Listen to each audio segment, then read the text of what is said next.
सबसे पहले सभी पत्रकार भाइयों को जय सीताराम।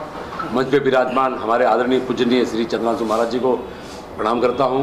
रामजी भाई जी है, हमारे मुंबई के श्रीनाथ जी है, मेरे छोटे भाई निरंजन जी है, हमारी बिटिया रानी है, हमारे मित्र अनिल जी हैं, तमिलनाडु से आया सेलम से। इतना ही कहना चाहूँगा कि एक बहुत बड़ा एक प्रोग्राम करने का जो अवसर और एक सौभाग्य हम लोग को मिला है सभी का आशीर्वाद से, कि हम एक ऐसे मंच पे उन सभी को एक साथ देखेंगे जहाँ कोई उम्र की पाबंदी नहीं है। 13 साल के बच्चे का एक कैटेगरी है जहाँ पर वो अपने रामायण से संबंधित जितने भी नृत्य कला हो, वेशभूषा हो, ड्रामा हो, चित्रकारी हो, ये अपना प्रदर्शन करें। और 13 साल से लेके एज की कोई लिमिट नहीं होगी, चाहे वो 70 साल का बुजुर्ग हो या 80 साल का बुजुर्ग हो, उनके लिए भी ये मंच रहेगा। और हम चाहते हैं ये सिर्फ 2025 तक ही सीमित ना हो, युगों युगों तक ये सीरियल चलता रहे और आने वाली पीढ़ी इस काम को और आगे तक लेके जाए। बस सबसे मेन जो हमारा उद्देश्य है, आने वाली पीढ़ी को सनातन के बारे में जानकारी हो। बहुत सारे बच्चे अब उस चीज़ से कहीं दूर होते जा रहे हैं। ये कहीं ना कहीं एक ठेस जरूर है हम सबके दिल में। एक प्रयास ये भी रहेगा कि आने वाली जनरेशन इस चीज़ को समझे और इंटरेस्ट ले। आजकल बहुत चीज़ों में बहुत लोगों की इंटरेस्ट है। जैसे आपने देखा होगा, आज से 30-40 साल पहले एक सीरियल आई थी रामायण जिस दिन रविवार को चलता था तो पूरे देश में वह 140 कर्फ्यू लगा करता था। सब चुपचाप, किसी घर में आवाज़ नहीं आती थी, सिर्फ टीवी की आवाज़ आती थी। उस सीरियल वो इतिहास आप सबके सहयोग से, आप मीडिया भाइयों के सहयोग से हम ये कोशिश करें कि वो इतिहास हम दोबारा आपके सामने ला सकें। बस ये हमारा प्रयास रहेगा। सिन्हा साहब बोलिए। सर, संस्था तो आपने बनाया ही है और ये जो श्री राम महोत्सव है 2025 अयोध्या, तो इसको किस तरह से हर घरों में जाकर इस संस्था को नाम जुबान पर लाने का काम कोशिश करेंगे और किस तरह से लोग आकर राम कथा सुनना चाहेंगे? क्या ऐसा कुछ भूमिका होगी? देखिए, भूमिका का शुरुआत हो चुकी है। अभी इस होटल के सामने ग्राउंड में राम कथा का आयोजन चल रहा है, जहाँ की रोज़ 3-4 हज़ार दर्शक आते हैं। तो वहाँ से भी इस कार्यक्रम के बारे में अनाउंस किया जाएगा। इसके अलावा और भी बहुत से हमारे छोटे छोटे धार्मिक कार्यक्रम होते हैं, क्योंकि मैं तो ज़्यादातर धार्मिक कार्यक्रम में ही भाग लेता हूं और उसे ही करता हूं। तो उस कार्यक्रम के माध्यम से और प्लस आज जो हमारी सोशल मीडिया है, व्हाट्सएप है, फेसबुक है, बाकी और भी जो मीडिया है, उन मीडिया के थ्रू हम लोग का कोशिश ये रहेगा कि कार्यक्रम की रूपरेखा हर घर घर में जाए, ताकि इस कार्यक्रम में ज़्यादा से ज़्यादा लोग शामिल हो सकें। राष्ट्रीय कथाकार चंद्रांशु महाराज जी आए हैं और इस राम महोत्सव के मुख्य शर्मा जी हैं, अनिल जी हैं, रानी पाठक है और निरंजन है। ये बेंगलोर से हैं और पूरा प्रयास इन्हों का है। आयोजक ये हैं और संयोजक मैं हूँ। सफल बनाने में इनके साथ हूँ। दिल्ली की प्रेस कॉन्फ्रेंस में था और यहाँ पे इस प्रेस कॉन्फ्रेंस इस राम उत्सव को आगे बढ़ाना और ज़्यादा से ज़्यादा माइलेज मिले, इसके लिए ये प्रेस कॉन्फ्रेंस आयोजित की गई है। आप इनसे आप चर्चा कर सकते हैं। महाराज जी, इस संस्था के जो बैनर तले हैं सभी अपनी अपनी जगहों पे मुख्य भूमिका निभाई है। तो आप यहाँ मुंबई में आपका आगमन हुआ है, किस तरह से यहाँ पे राम कथा करके आम जनताओं के, आपके भक्तगणों को किस तरह से एक संदेश देना चाहेंगे पूरे भारत में? बहुत बहुत धन्यवाद। सबसे पहले आप सभी पत्रकार साथियों को मैं अभिनंदन करता हूँ व्यक्तिगत तौर पर भी। आप जानते हैं कि सन 1947 में मेरा देश आज़ाद हुआ।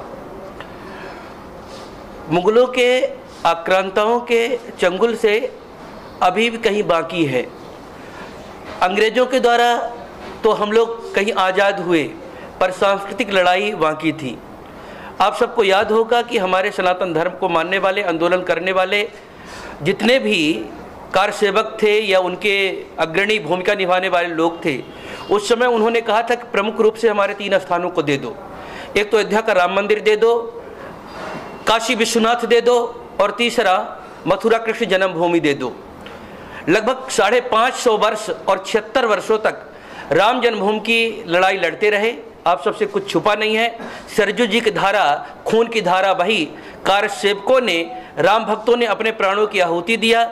बहुत सारी लड़ाई हुई, तब जाकर के माननीय सुप्रीम कोर्ट, सर्वोच्चतम न्यायालय ने हम लोगों को यह घोषित किया कि राम मंदिर जहाँ पर भगवान बैठे हैं वह भगवान राम की ही मंदिर है और वहाँ पर राम मंदिर ही बनना चाहिए।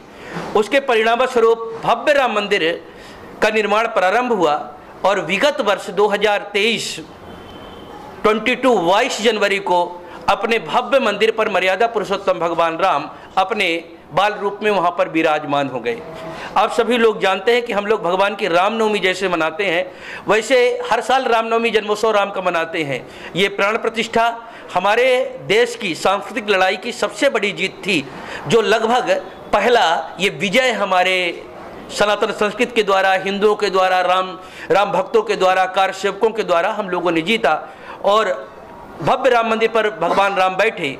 प्राण प्रतिष्ठा के उपलक्ष्य में हम सब जितने भी सनातनी हिंदू भाई हैं, भगवान राम को मानने वाले विश्व भर में जितने हिंदू समाज हैं, अब भगवान के प्राण प्रतिष्ठा का वार्षिकोत्सव हम लोग मनाना चाहते हैं। जैसे हर्ष उल्लास वाजे गाजे के साथ में नाच गा के रामनवमी मनाते हैं, इतनी बड़ी जीत जब हम लोगों को मिली हुई है तो उसके उपलक्ष्य में रामोत्सव श्री राम सेवा प्रतिष्ठान के द्वारा जो सामाजिक कार्यों के लिए कटिबद्ध है, प्रतिबद्ध है, निरंतर सामाजिक कार्यों को करते रहते हैं। हमारे बगल में देख रहे हैं श्रीमान शशिकांत शर्मा जी हैं, एक बड़ा चेहरा है समाज सेवा का, और इनके साथ में निरंजन भैया हैं, अनिल जी हैं और साथ में ही रानी पाठक जी हैं।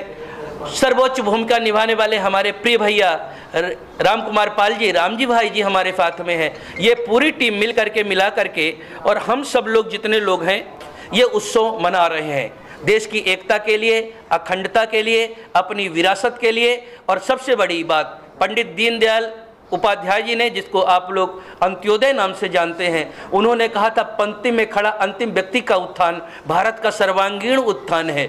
भगवान राम का विजन जो था, पंक्ति में खड़ा अंतिम व्यक्ति, चाहे वो गिद्धराज जटायु हो, निषाद राज हो, और इसके साथ में चाहे वो बानर भालू हो, और यहाँ तक विदेश नीति की बात हो, चाहे अंतिम शांति दूत के रूप में अंगद जी हो, देश को जोड़ने के लिए जो राम जी ने किया।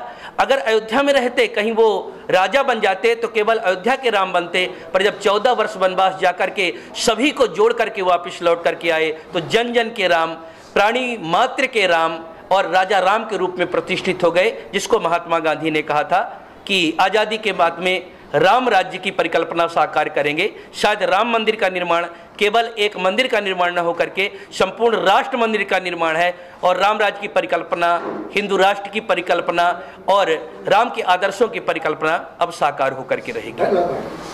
एक बड़ा यहाँ पे प्रेस कॉन्फ्रेंस रखा गया, इस पे क्या कहना चाहेंगे? श्री राम महोत्सव 2025 अयोध्या में जहाँ राम जन्मभूमि को जो कार्यक्रम था उसी समय पे हमें अयोध्या से परमिशन मिली है, और वहाँ पर पूरे देश से नॉर्थ, ईस्ट, साउथ और ख़ासकर ये बेंगलोर की संस्था इसको ऑर्गेनाइज कर रही है, उसके हम लोग संयोजक और सहकारी हैं।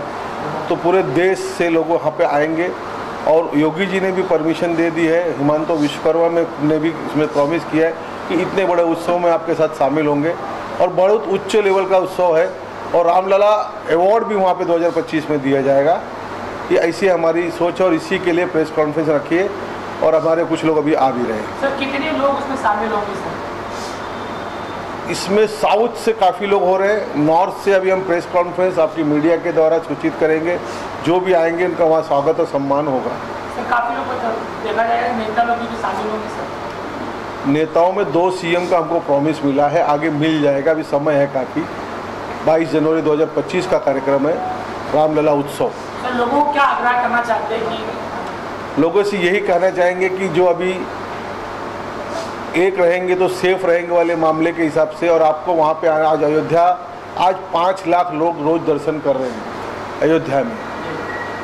टूरिज्म का बहुत बड़ा हब हुआ और होते भी जा रहा है, और धार्मिक एक हमारी 500 साल की लड़ाई की जीत है।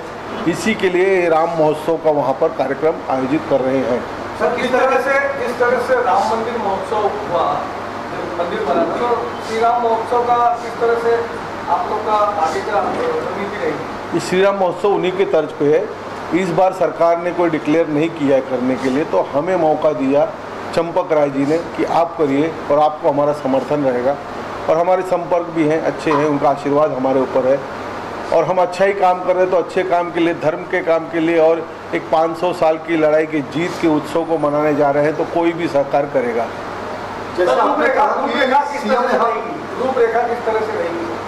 रूपरेखा अभी हम तो बताया आपको, 2 जन ने प्रॉमिस किया, बाकी देश के सारे लोग आएंगे और शायद कोशिश करेंगे मीडिया का इतना अगर प्रचार और सनातन धर्म के लोग जागे तो शायद हमारे यहाँ मोदी जी भी पधारेंगे उत्सव में तो बहुत आनंद आएगा। सर जो अवार्ड शो करने वाले हैं सर, अवार्ड शो जो करने वाले पॉलिटिकल होगा या धार्मिक होगा? क्योंकि कई अवार्ड सामाजिक संस्थाओं को अवार्ड दिया जाएगा, क्या ये धार्मिक होगा और धार्मिक स्थान पे हो रहा है और इनका नेतृत्व हनुमानगढ़ी के संजय दास जी कर रहे हैं, ज्ञानदास जी कर रहे हैं, नित्य गोपाल दास जी कर रहे हैं, तो उसमें उस तरह का अवार्ड फंक्शन नहीं होगा, धार्मिक ही होगा। किस तरह की तैयारी कर रहे हैं सर अभी? उस तैयारी की ही जानकारी देने और उसी को प्रचार प्रसार करने के लिए आप मीडियाओं से आग्रह करने के लिए तो हम वहाँ बैठे हैं आज। प्राण प्रतिष्ठा था उसके पहले जो है कहीं राजनीतिक पार्टी को भी इनवाइट किया गया था, राजनीतिक पार्टी ने क्या इसमें रामलला पुरस्कार में जो है क्या बाकी पार्टी के भी लोग आएंगे? ये किसी पार्टी का नहीं, सनातन का कार्यक्रम है। सनातन में हर व्यक्ति सनातनी आ सकता है, जात न पूछो मानव की, वो हिसाब से कार्यक्रम हो रहा है। जैसे आपने कहा है कि सीएम का आगमन हो सकता है, तो क्या ऐसे किसी सीएम का भी है कुछ आगमन? नहीं, इसमें कोई नहीं है। सब यूपी के सीएम का और आसाम के सीएम का हमें टाइमिंग मिला हुआ है और सहकार मिला हुआ है, पाठबल मिला हुआ है, तो इसके लिए उनकी प्रॉमिस है। बाकी जो भी आगे कोशिश रहेगी आएंगे तो। अशोक जी आप भी कई धार्मिक कार्यक्रम करते हैं, तो इस कार्यक्रम को किस तरह से देखते हैं? आपकी क्या?